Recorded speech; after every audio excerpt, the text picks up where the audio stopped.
तो वृद्ध पड़े हुए पुरुष दिखाई देते हैं। जैसे ही नारद जी उस देवी के निकट गए, प्रश्न करने लगते कि हे देवी, आप हैं कौन, तथा ये जो इतनी सारी देवियां आपकी सेवा में लगी हुई हैं, ये कौन है, कृपा करके बताइए। तथा ये जो दोनों आपके पुत्र हैं, ये कौन है, ये जो दोनों पुरुष आपकी गोद में बैठे हुए हैं, लेटे हुए, ये हैं कौन, बताइए।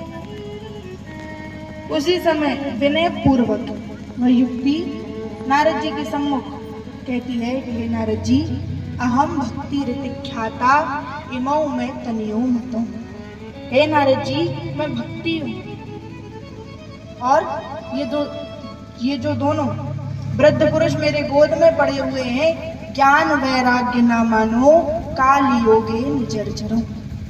काल के प्रभाव से ऐसे वृद्ध हो गए हैं, परंतु ये दोनों देखने में तो वृद्ध दिखाई दे रहे हैं, परंतु ये हमारे ही पुत्र हैं, हम इनकी माता हैं। मेरा नाम भक्ति है, और इन दोनों का नाम, जो मेरे पुत्र हैं जो गोद में पड़े हुए हैं, इनका नाम ज्ञान और वैराग्य है। नारद जी कहते हैं कि धन्य है देवी, आपको देखकर तो कोई कह ही नहीं सकता कि आपके पुत्र हैं। पुत्र इतने वृद्ध हैं, मानो कई वर्षों से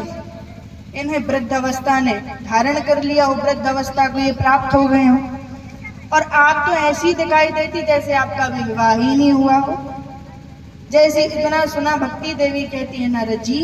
देखो ये तो जानते हैं कि हमारे जो पुत्र हैं ज्ञान और वैराग्य, इस समय के प्रभाव से वृद्ध हो गए हैं। और नारद जी कहते लेकिन होना तो ये चाहिए कि माता वृद्ध हो और जो पुत्र हो वो युवान हो, परंतु ये कलयुग का ऐसा प्रभाव है कि यहाँ पर भक्ति तो युवान है और जो उनके पुत्र हैं ज्ञान और वैराग्य वे वृद्ध हो गए हैं। भक्ति देवी बताती हैं कि देखिए नारद जी, मेरा नाम भक्ति है, मैं द्रविड़ देश में उत्पन्न हुई, कर्नाटक में बड़ी हुई, कहीं कहीं गुजरात में भी रही, परंतु जैसे ही मैं महाराष्ट्र में आई हूँ, पहले मैं महाराष्ट्र में भी भ्रमण किया, गुजरात में भी भ्रमण किया, द्रविड़ देश में भी भ्रमण किया, परंतु जैसे ही सभी जगह से भ्रमण करते हुए जैसे ही हम गुजरात आए, तो यहाँ पर हमें बुढ़ापे ने आ घेरा, यहाँ पर हम वृद्ध हो गए।